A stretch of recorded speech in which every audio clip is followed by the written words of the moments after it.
by For His Kingdom, saam met my Nadia Olivier. En ek het vandag 'n groot verrassing. Magda Rorrig kuier saam met my. En vir die wat nou nie weet wie Magda Rorrig is nie, ek gaan haar nou die vloer gee dat sy vir ons meer oor haarself vertel, maar sy is 'n besonderse vrou met 'n besonderse lewensverhaal. 'n Storie wat God bonatuurlik in haar lewe kom skryf het. Een wat ons beide gaan ruk, maak huil, laat lag. Bietjie van 'n rollercoaster ride, maar 'n storie van hoop, nietemin. En daarom is ek so opgewonde, Magda, om jou aan die woord te stel. Vertel ons bietjie meer van jouself, wie jy is, hoe ken ons mekaar en bietjie van jou agtergrond. Hi Nadia, dis altyd 'n voorreg om te kan getuig. Elkeen het 'n storie om te vertel, so myne sluit net aan by al die resene.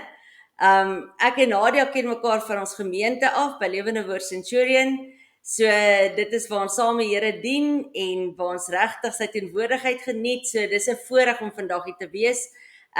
Ja, ek is Magda Rorrig en ek het 2 pragtige kinders en my hart is die bediening, my hart is uitreiking, my hart is kan 'n nasie terugkeer na die Here toe. So ja, hy kan. So en dis mense soos ons wat net ons stories vertel wat dit regtig moontlik maak sodat die Heilige Gees lewens kan verander en ook hoop bring, soos jy sê, hoop bring en weer geloof in die Here herstel. So dis altyd 'n voorreg. Dankie Nadia. Ja, nee, dit is absoluut my voorreg om jou hierso te kan hê. Ek het jou leer ken toe jy's die hoof van Wow Women by Lewende Woord Centurion. En ek onthou daai tyd, toe ek jou leer ken het, ek het die oggende begin bywoon. En is hierdie groep van vrouens wat net saamkom en bietjie Bybelstudie saam doen en so meer. Maar daar was iets nogals unieks aan jou. Jy was hierdie bondel energie.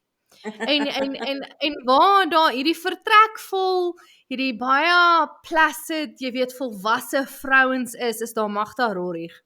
En jy wemel, jy weet, daar was net soveel lewe aan jou, van die begin, die eerste oomblik wat ek jou ontmoet het. En ek onthou eintlik, jy het op 'n stadium sulke denim pakkie gedra, met al hierdie embroidery, en ek was soos, man, hierdie vrou, daar's iets aan haar, like iets besonders, nê.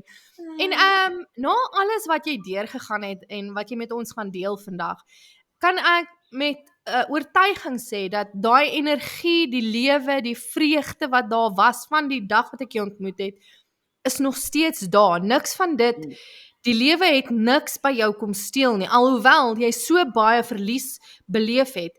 Dit wat God in jou gesit het, is nie by jou gevat nie. En ek dink dit is besonders, Magda. Ja, nee, dit is waar, dis regtig waar. Daar's iets van blydskap wat in die Here is. Ja, so as jou blydskap in die Here is, dit maak nie saak hoe jou omstandigheid is nie. Die Here is nog steeds goed en die Here is nog steeds God en daar is nie iemand soos hy nie. So ja, al gaan dit nie goed nie, al gaan dit goed, wat dit ook al mag wees, jou absolute blydskap is in hom gewortel en geanker. So hy het jou nog steeds lief en ja, die wêreld is gebroke en dinge gebeur, maar aan die einde van die dag bly en is hy dieselfde Here en hy verander nooit. Alles kan verander, die omstandighede, die lewe verander, maar God verander nooit. So jy het 'n stabiele anker wat jy in die rots Jesus Christus plaas en daai ding gaan nooit verander nie. Daai waarheid gaan nooit verander nie. So ja nee, die blydskap is nog al die pad daar. Wonder. Ja. Nou vir as jy wonder, waar is DJ? DJ werk. Okay, DJ het Johannesburg toe gegaan, hy het gaan werk, so dit is my voorreg om saam met Magda te kuier vandag. Magda, voordat ons nou regtig ingaan in wat jou storie behels, vertel ons net, waar het jy nou oral jou getuienis gedeel? Want jy reis, né? Jy vertel om buitentyd. Kyk, ek doen hom net waar die Here my vat en is letterlik net waar die Here my vat. So joh, nee, Nadia, dit was al baie ja, verskillende. Jy was op Marula Media gewees. Jou storie was in Marula Media. Dit was in die begin, het hulle begin by Marula Media. Op hierdie stadium as jy op Google net ingaan en jy sê Magda Rorrig, dan gooi al die plekke uit waar ek al gepraat het, baie van die plekke uit waar ek al gepraat het. Vrystaat, oralste, daar's nou nie Mpumalanga noem hulle.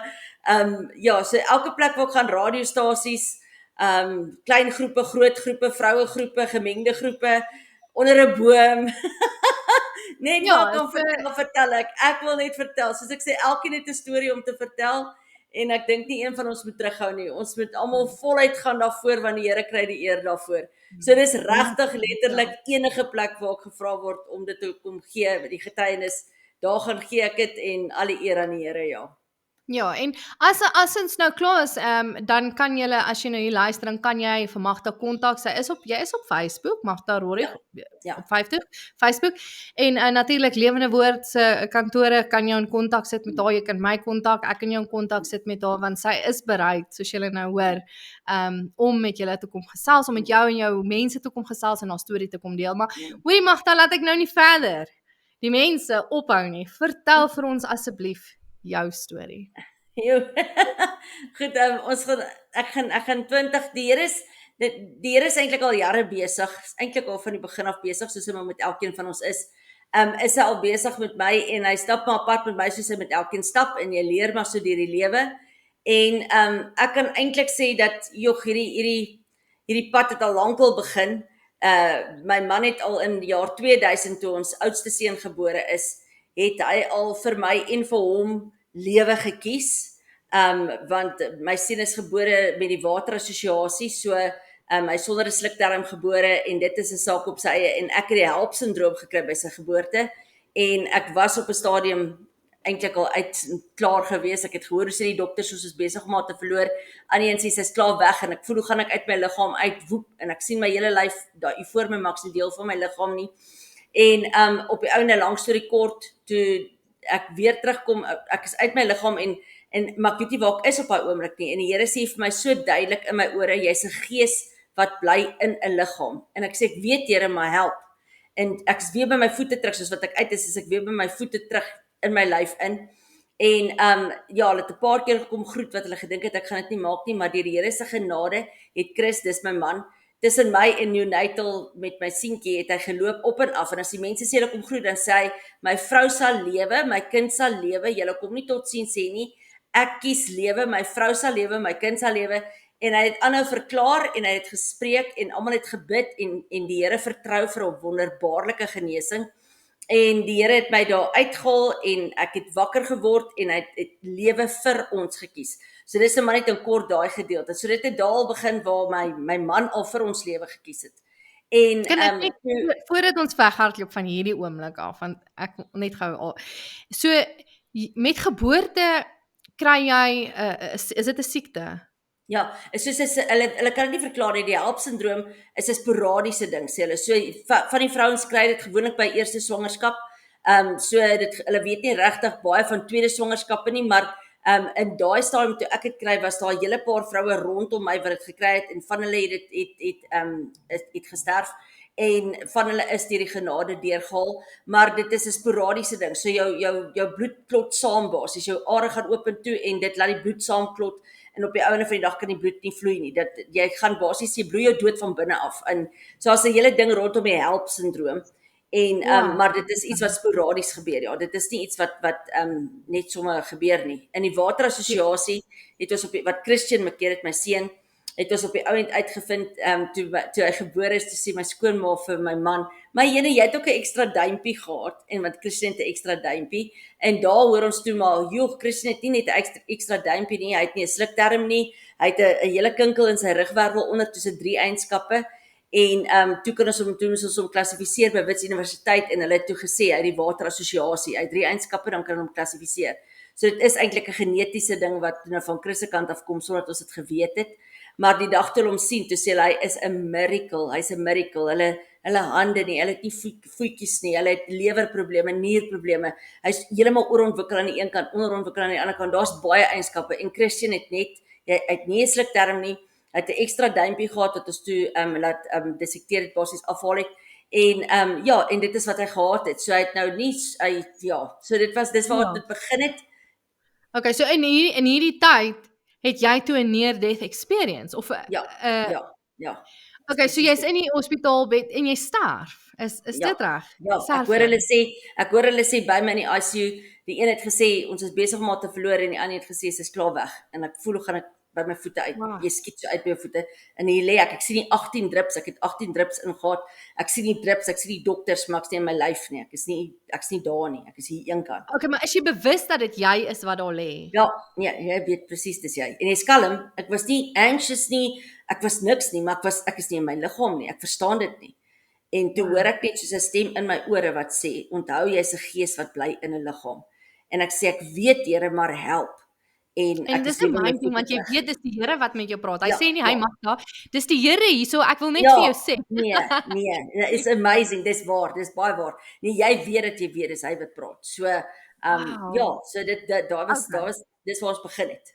So sorry ek het dit Nee, ingebring want dis nou basically waar die kies lewe begin het en my hele ding is ek kies lewe, Psalm 118 vers 17. Ek sal nie sterwe nie, maar lewe en van die werke van die Here vertel.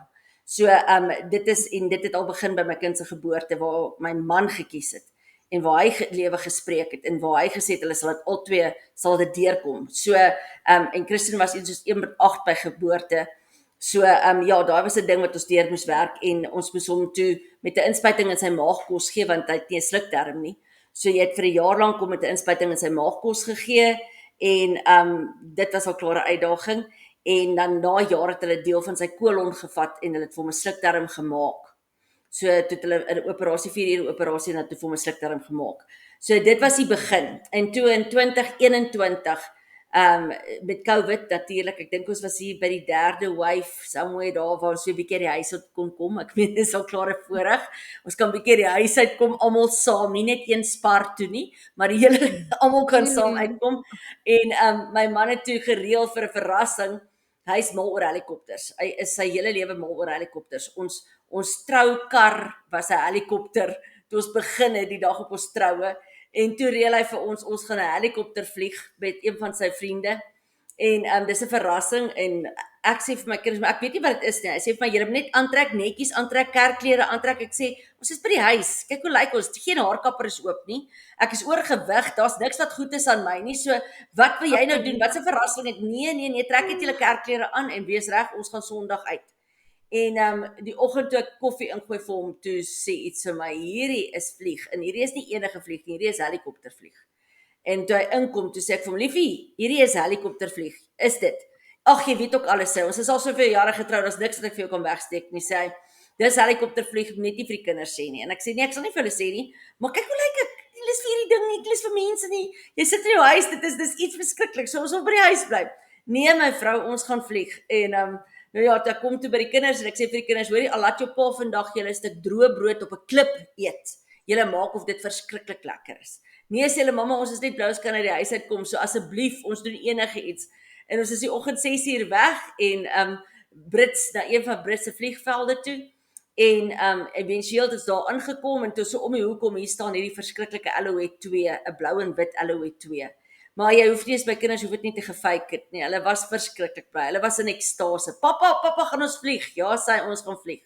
En hy so happy het sy glimlag hom van die een oor tot die ander oor. En ek hoor so in die agtergrond vra die ou vir Chris. Hy sê, "Hoeveel weeg jou vrou?"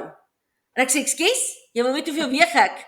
En hy lag. Hy sê, "Nee, ek speel net mevrou. Ons gaan almal saam vlieg." Ek sê, "Jy verstaan nie, ek gaan nie vlieg nie. Ek kom net foto's neem, ek kom video's vat, ek kom as die kameraman, julle gaan vlieg, ek wil glad nie vlieg nie, ek is okay op die vloer." Hou jy nie toe hy van vlieg nie? Ja, hy sê maar toe hy nou my vat na waar ek moet gaan wag vir hulle, toe sê hy, "Mevrou, julle het so ver gekom. As ek land en ek kom jou kinders terugbring," hy sê dan spring jy net vinnig in. Ons gaan net vir 'n vinnige flip.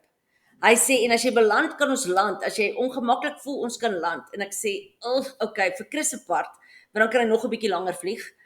Sal ek ook gaan. Dis okay." Hy sê, "Goed." En hulle is eventueel is hulle daar weg en hulle was seker so plus minus 40 minute weg. En ek het video's gevat van hulle opstyg en gesê, "Dankie Here, hulle is veilig." En man, ek het intens foto's geneem. Ek het nie geweet hoekom ek so intens foto's neem nie, maar ek het intens foto's geneem. Ek het video's gevat.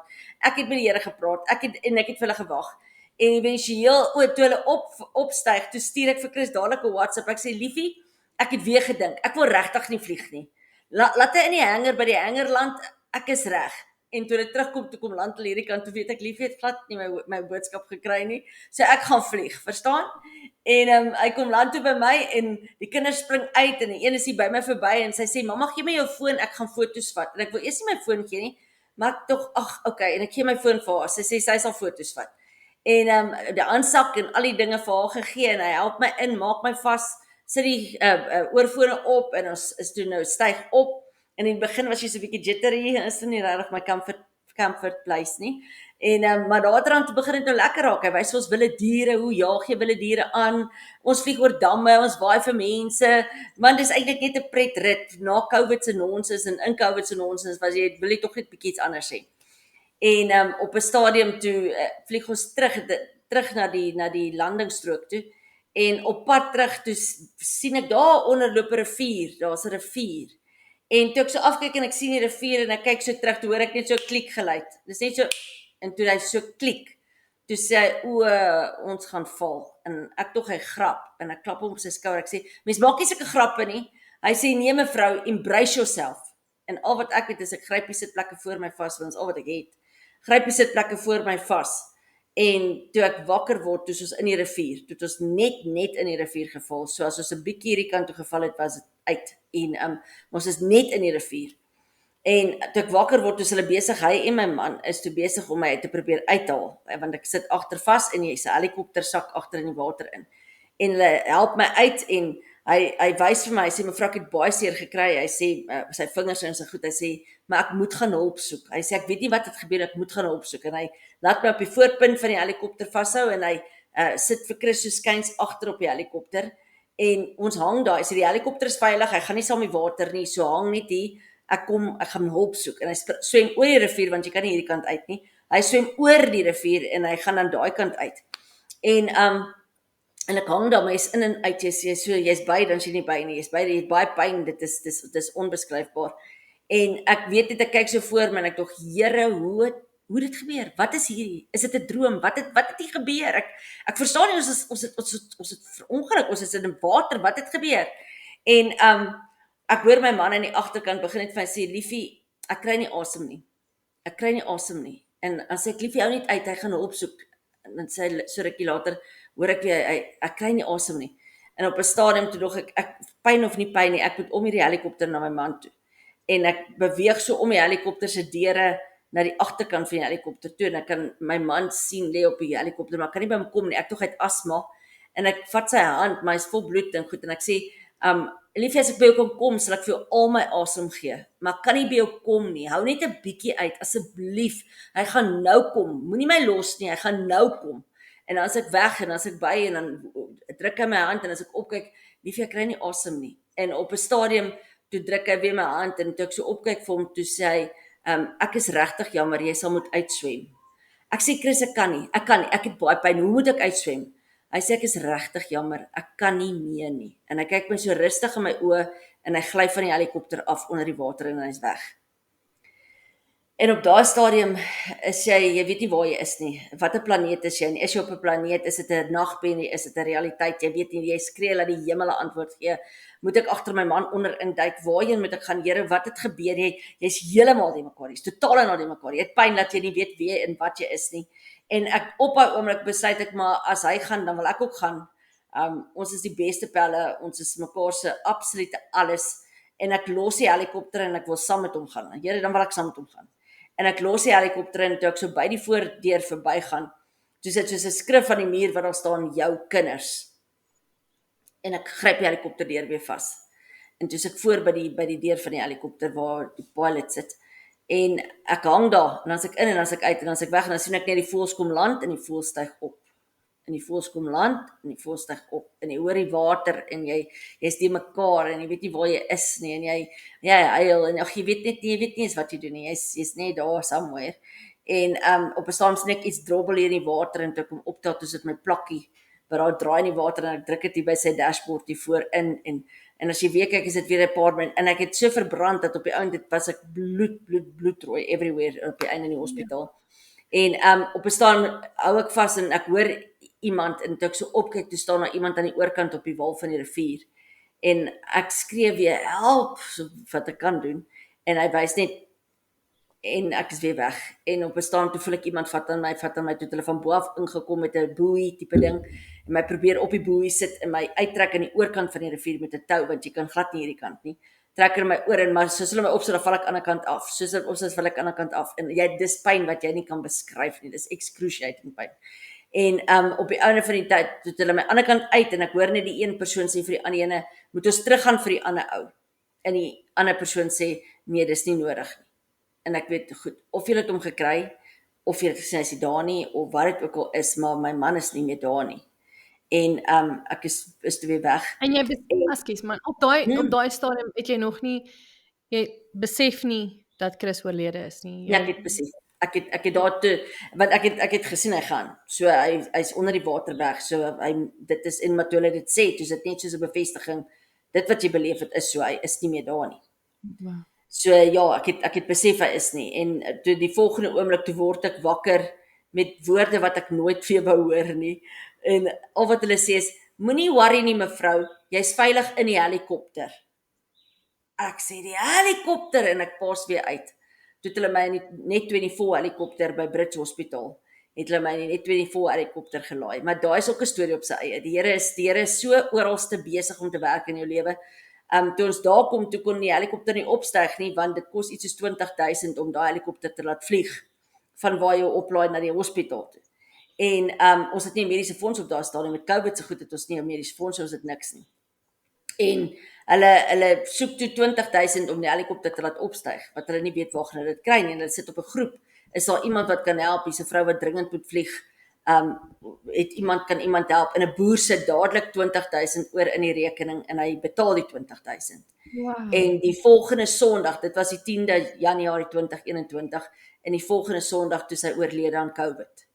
Daai selfe Die boer wat die 20,000 betaal het. So ja, so die Here werk in mysterious ways en hy help my toe kon ek vlieg. So toe vlieg hulle my Baragwana toe en ek het nie geweet, ek weet niks, ek's net uit. En toe ek daar is, toe hoor ek net mense praat en ek sien ligte om my, maar ek sien net mense. Ek weet nie waar ek is nie. Ek het nie 'n foon nie, ek het niks. Ek weet nie wat gaan aan nie. Jy's heeltemal die mekaar. En hulle sê toe serious die injury is, die injury is baie serious. Toe die hele bekken onder het gecrash. So toe steek die bene begin in die rugmurg insteek. En toe is hulle baie bang vir wat kan gebeur. En hulle, daar's 'n 5 maande waglys vir 'n rugoperasie en hulle skuif dit toe na 5 dae toe vir my. Hulle sit my in op 5 dae. En toe skuif hulle my, hulle sê we must admit, is al wat ek hoor. En hulle stoot my daar uit op 'n bed en ek sien net dit reën katte en honde en ek weet nie waar, is donker. Ek probeer met die ou praat wat my stoot, maar hy antwoord my nie, hy stoot net. En Here, waar's ek? Ek gaan nou dood. Daar's niks. Waar's my man? Waar's alles? Jy sê weet jy mekaar van voor af. Wat het gebeur? Waar's my kinders? What is happening? En ek kom voor 'n deur, 'n donker deur, en hy klop aan die deur en ek hoor net die voete kom nader en die deur gaan oop en hy stoot my in en toe ek weer wakker die volgende oggend, toe ek wakker word, toe lê ek tussen 'n paar vroue in 'n saal wat ek toe eers hoor is Baragwana Hospitaal. Lê ek saam met 'n paar vroue in 'n saal, maar ek kan nie beweeg nie. Ek kan niks doen nie. As ek net 'n sentimeter skuif, skree ek van die pyn. Dis verskriklik seer. Maar nou daarmee nog MRI's en al daai goed geneem word. So daai pyn is as jy oplig, jy skree dat die hemel 'n antwoord gee en you must work with us. En so ja, daai was 'n tyd gewees aan 5 dae. Op hierdie gee hulle nie vir jou pynmedisyne nie. Ja, hulle probeer net wat hulle vir jou kan gee. Ek sal dit nie, maar wat dit was, het nie gewerk nie. Hy pyn is excruciating, jy kan nie. Ek dink nie morfine of enigiets van daai ding cover nie. Dit was verskriklik. En niemand kan vir jou kom kuier nie, niemand kan jou kom soek nie. Daar's COVID, so hulle kan nie in die hospitale in nie. So jy weet nie waar's jou familie nie, jy weet nie waar's jou kinders nie, jy weet nie waar jy is nie. Jy sit nie die vrouens hier om my, niemand mag naby jou nie, want dit is COVID. So niemand mag jou help nie. Jy lê net. En jy wag. Maar die Here daar so gewerk, hulle het op die ouene my sussie 'n paar minute binne gegee vir haar my boetie, om vinnig net vir my 'n foontjie op 'n manier te bring dat hulle kontak met my kan hê. So ek het so foontjie gekry van hulle af, hulle was 5 sekondes, hulle het my beskaars gesien, en toe moes hulle weer gaan. So ja, die Here daar op mysterious wys gewerk. As ek weer lê, dan hoor ek net iemand praat hier langs my bed, as ek opkyk, staan iemand in bid.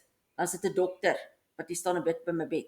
Dan het hy gehoor van buite af, van die kerk af, van iewers af. Ons pastoor se dogter is ook 'n dokter. Hulle het daar kom bid. Dan hoor ek hier hulle kom bid. Ons het nog 'n vrou in die gemeente wat 'n dokter is. Sy het kom bid. Dan bid hulle. Jy hoor dit hoe bid hulle. Is die hele tyd hier rond. As ek op my ergste voel, dan's haar dokter, dan's haar suster, dan's daar iemand wat hier by my bed staan en bid. En dit was net verskriklik groot die ervaring. En éventueel toe gaan ek nou vir die operasie. En hulle het my in vir die operasie en op die bed toe sê ek asseblief kan ek net wakker word op my bed. Ek wil nie daai pyn voel nie. En hulle sit my onder narkose en die oomblik toe ek onder narkose gaan, narkose is baie diep. Toe ek onder narkose gaan, toe voel ek letterlik hoe staan Jesus Christus aan my linkerkant.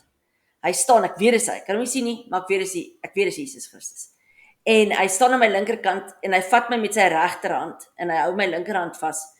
En hy begin met my stap deur daai dag, deur 10 Januarie, begin hy saam met my stap.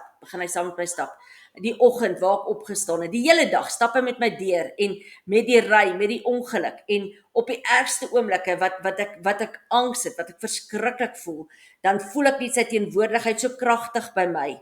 En op 'n stadium in die middel van die hele situasie, gaan staan ek stil en ek draai na hom toe en ek sê, Here, ek weet wat U besig is om te doen. U is besig om my emosioneel te genees, sodat as ek wakker word, ek my man se dood beter kan verwerk. Ek sê dit vir hom. Maar hy stoep stil. Sy teenwoordigheid is net daar. En hy gaan verder en ons stap. En terwyl ons stap, voel ek hoe val hierdie goed van my skouers af.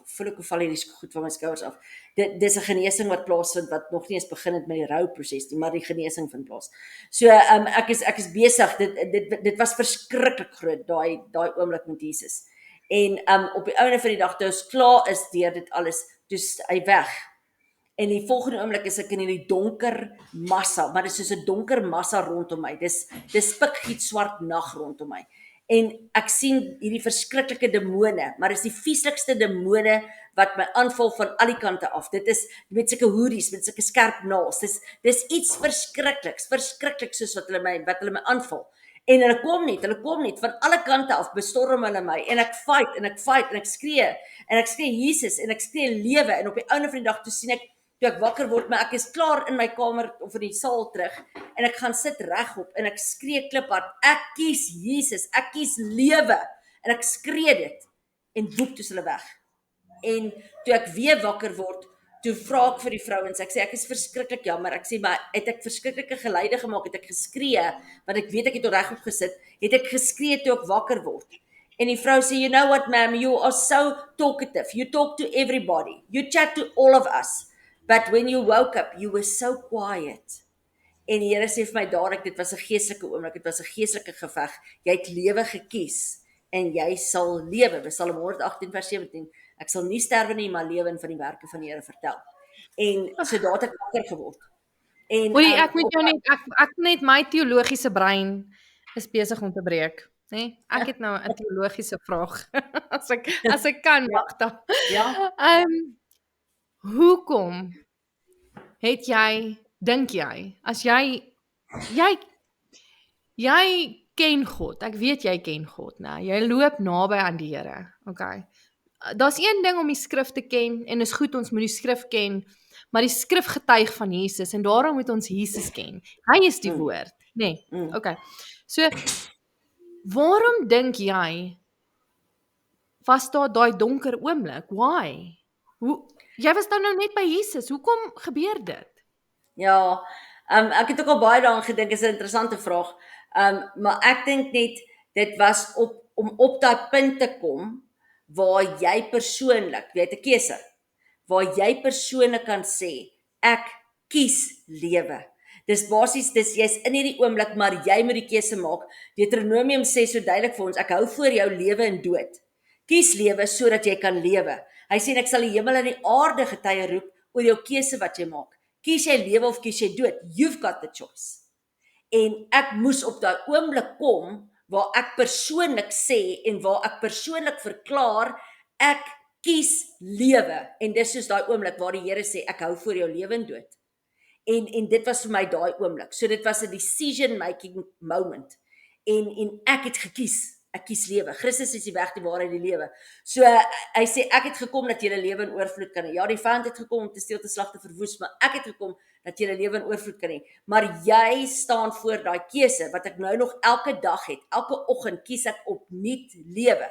As ek my voete van daai bed af sit, ek kies lewe. Ek sal nie sterwe in die lewe en van die werke van die Here vertel. So ek dink net daai hele oomblik, daai hele proses kan ek maar sê van daai gedeelte was sodat ek op die punt kon kom waar ek persoonlik uitroep en die keuse maak. Ek kies lewe. En dit was 'n defining moment, as ek dit so kan stel. So ek dink dit was alles net om my by daai punt te bring waar ek die keuse self gemaak het en gesê ek kies lewe. Sure. Ja. Okay. So ek dink dit was vir my groot op daai oomblik en dis waarby ek kon stil staan en sê Here, ek kon dit self kies. Ek het dit self uitgeroep. Ek het U gekies. Ek het lewe gekies. En soos dit weg. Die oomblik toe ek dit kies, die oomblik toe ek dit sê, die oomblik toe ek verklaar, dis dit oor. Dis dit weg. So ja, you must make the choice. You must make the choice. So ja, so dit was toe dit en toe ek nou daar bykom, dis dit 'n hele proses van jy lê daar, jy kan niks doen nie. Jou onderlyf kan glad nie beweeg nie, my onderlyf kan glad nie beweeg nie. Dis COVID en op daai oomblik toe kry ons 7 vroue, toe kry 4 van hulle, 4 van hulle COVID reg rondom my. Almal het COVID. Hulle stoot hulle uit die saal uit en ek lê daar saam met een vrou, sy is toe huis toe want sy wag nog vir 'n operasie en die ander vrou is onder sedasie. So eintlik lê ek alleen in daai saal toe vir die res van die tyd, net ek. En daar het 'n kans gehad om met die Here te praat. Jy kan niks anders, jy lê, jy kan niks doen nie. As jy wil draai, moet hulle jou kom draai. As jy wil, hulle moet alles vir jou doen, want daar's geen beweging in die onderlyf, so jy kan nie beweeg nie. En so op 'n stadium toe moes hulle my skuif want hulle wil toe nou reparasies doen in daai saal in daai gedeelte van Baragwana en hulle skuif my toe uit na 'n ander saal toe en toe ek in die saal kom, jy lê so voet aan voet en lyk soos 'n toegeboude stoepgedeelte, maar jy lê so voet aan voet met die volgende vrou en jy lê in 'n gang af in 'n ry af. En ek dink toe, o Here, dit voel vir my soos Israel in Egipte. Mag ek nie 400 jaar hier bly nie, mag U my nie vergeet nie, want dit voel of ek hier vergeet gaan word, want hulle gaan my nooit weer kry nie. En jy kan skaars jou foontjie charge, want die charger werk nie, hy maak nie koneksie nie. So om my foontjie gecharge te kry is al klaar 'n uitdaging. En daar elke keer land daar 'n vrou by my voete, 'n nuwe vrou by my voete, en dan sê een was deur 'n slang gepik, en ek en sy die aand begin gesels, en ons het begin gedagtes uitruil, en die volgende oggend toe kom Malala, toe sy COVID. En die volgende aand toe land 'n nuwe vrou daar, sy is deur 'n hond gebyt, en ons het net begin gesels, ek en sy, toe kom Malala die volgende oggend, sy het COVID. En die dokters, hulle is mos baie dokters, hulle beweeg so by my bed verby, en toe hulle so by my bed verby, ma'am, we can't understand. Everybody gets COVID around you, but you don't get COVID. Ek dink, if I can tell you, Psalm 91, just go and read Psalm 91.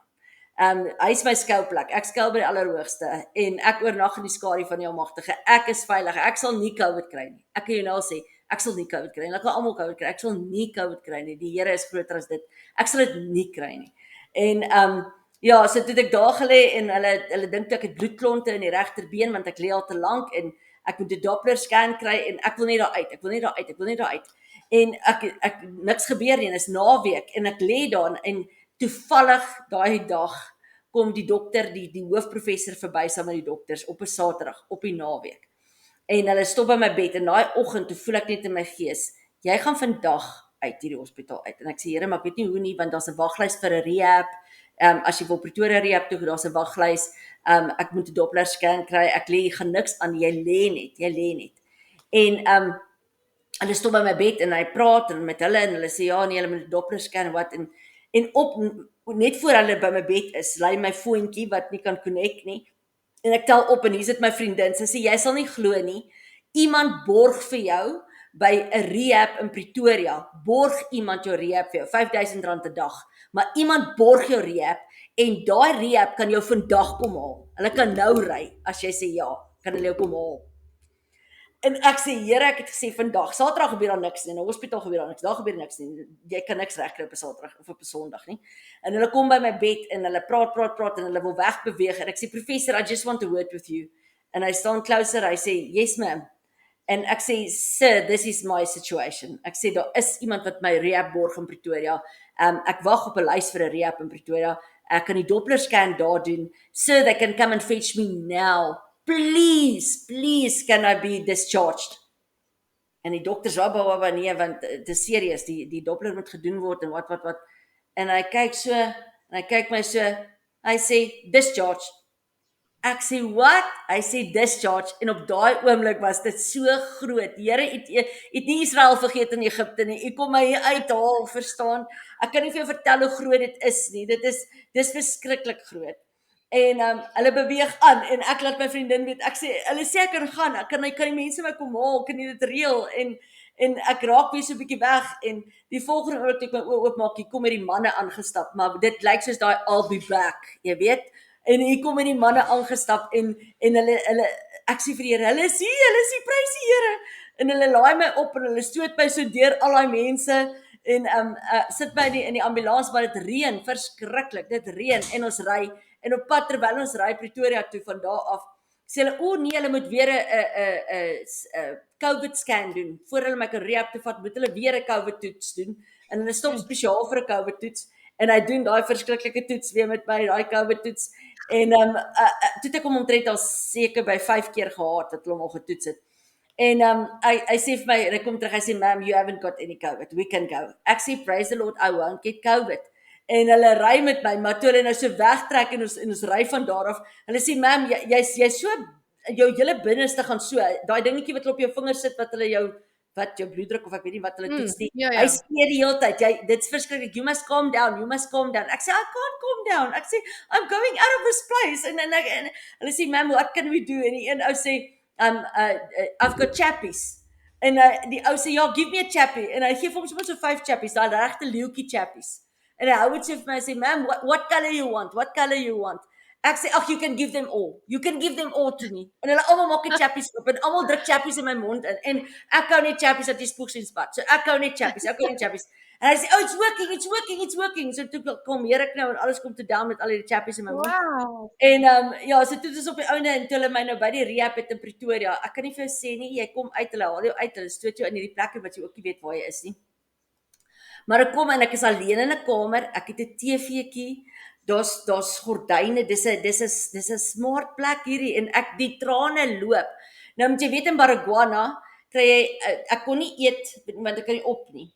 So jy kry alles in plastiek, jou plastiese bord, jou plastiese koppie, alles is in plastiek. Nou lê ek in die bed, dan lig ek die bord so hoog, dat hy se voet in die lig, dan voel ek wat's in my bord, dan voel ek, dis 'n duitjie, jy kry baie duitjies, hoenderduitjies, dis baie wat jy daar kry. So jy voel dis 'n hoenderduitjie, dan breek jy hom nou maar met jou hand, en dan bring jy hom af na jou mond, so jy eet so, vanuit die lig uit, eet jy nou dit. En dan in die aande 11:00 was jou pudding in Baragwana, hulle kom verby met brood en tee. Nou, ek is nie 'n teedrinker nie, ek is glad nie 'n groot teedrinker nie, koffie is my ding, maar nou, jy kry tee, so, nou kies ek, okay goed, jy kan tee, en jy kan amper kies tussen 3 en 6 suiker, so soet is hy tee, maar ja, jy kry tee, en dan kry jy 'n stuk brood bo op, so as jy gelukkig is daar botter op, het hang af hoe dit gaan. So jy kan nie wag vir daai 11:00 die aand se botter en tee brood en tee wat kom. En dan is dit ook, jy druk die brood en die tee in, en dan bring jy hom af, en dan druk jy die brood en tee, dan bring jy hom so af. So eet jy daai brood en tee, maar jy kan nie die tee drink nie, want jy kan nie die koppie bring nie. So jy het 'n inspuiting wat jy die tee mee uittrek op boor, en spuit jy die inspuiting in jou mond tee, en dan druk jy weer, voel jy weer, dan druk jy die inspuiting in.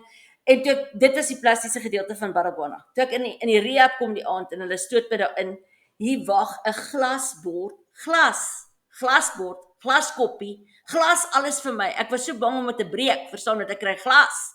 En is die kos, en ek kon eet, en my hare is so gekoek, het was nog nooit gewas van die ongeluk af, so dis vol rivierwater en koeke, dis verskriklik, jy kan glad nie, jy kan nie eens daar by jou kop nie, ek wil nie eens aan my kop vat nie, want hulle kon niks aan my kop doen nie, dis ek nou oor 'n maand met hierdie hare wat so lyk, verstaan, en jy voel net, jy gaan mal raak, en ek stoot my in, maar ek verslind daai kos so vinnig, en die trane loop soveel as wat ek eet, verslind ek daai kos, en daai suster kyk my so, are you okay? Ek sê, I'm more than okay, I'm eating out of glass, I'm drinking out of a glass cup tea, en ek is so bly, ek is so opgewonde, ek het al hulle kos verslind, en toe die volgende dag te doen, hulle toets, toe sien hulle, nee, ek het bloedklonte, baie in my een been, bloedklonte, en toe kom hulle daai selfe nag, kom hulle my haal, toe moes ek Steve Biko toe, want hulle kan nie my verder hou by die rehab nie, ek moes Steve Biko toe, ek moet eers op Warfarin gaan, sodat hulle die bloed kan verdun sodat ek beter kan word, sodat ek terug kan gaan rehab toe, sodat ek met rehab kan begin. Nou kan ek nie loop nie, ek kan niks doen nie. Ek lê net. So 9:00 daai nag, toe kom hulle in, toe kom haal hulle my by die rehab. En ek huil. Ja. Sorry, Nadia. Okay, ek dink verseker want ek wil hê ons moet lekker kan gesels oor die volgende deel van jou storie. So ek dink om as jy nie omgee nie, dan doen ons dan nou om in 2 dele, Ja. Want ons hierdie forum se tyd is op sy basies op sy maksimum. Maar wow, Magda, ek het jou storie so 'n bietjie geken, maar ek het nie jou storie geken soos wat jy hom vandag vertel nie en ek wil eintlik ek is eintlik bietjie stom en ek weet nie regtig hoe om te respond nie. My binneste is in ek het soveel emosies wat deur my spoel op hierdie oomblik en gedagtes. Jou storie tref my regtig diep en ek dink vir elkeen wat hier luister, sekerlik is daar 'n mate van hoe dit ons raak om net te hoor waardeur jy gegaan het en ek wil soos ons nou net hierdie eerste deel afsluit, wil ek 'n vraag bring wat ons in die volgende die volgende gesprek gaan verder vat, maar ek wil by jou weet, want ek is ook 'n kind van die Here, né? En ek sou sê ek is nogals hoopvol en optimisties gelowig, jy weet, ek glo. Maar daar's iets aan die mate van geloof wat jy het wat net vir my profound is, like it's beyond me a little bit. Want ek kan nie so in my ervaring en dis nou net Nadia, né? Ek praat nou net namens myself, maar my ervaring, ek het so baie te doen met mense in die apologetieke wêreld wat so teenstand bring teen jy weet ons skep nie realiteit met ons woorde nie en ons het nie enige krag nie en dis alles God en dis goed, dit is so nê in 'n way is dit so natuurlik. God is soewerein. Maar ek sien net iets anders. Jy het deur hierdie ervaring gegaan, daai donkerte en al daai aanval en jy moes kies lewe. En daarna het jy gesê ek sal nie COVID kry nie en jy het geproklameer in geloof sekere dinge in jou lewe en dit vir my is 'n baie foreign ding eintlik. Ek doen nie sulke goed nie. Ek doen so 'n bietjie nou waar ek en DJ is in ons lewe, doen ons dit so 'n bietjie, maar ons baie nie daarin. So my vraag wat ek in die volgende video wil invat, wat jy net vir 'n oomblik oor kan dink dalk is hoe kry jy dit reg om so groot gelowig te praat en te glo? Hoe, jy weet, waar kom dit vandaan? Hoe weet jy gaan nie COVID kry nie? Ek hoor jou. So dis my landing question. As jy nou hierso gekyk het en jy wil verder luister saam met Magda se storie wat verruklik is, ons sien jou op part 2 van Magda Rorich se storie op Voice Kingdom. Dankie Nadia.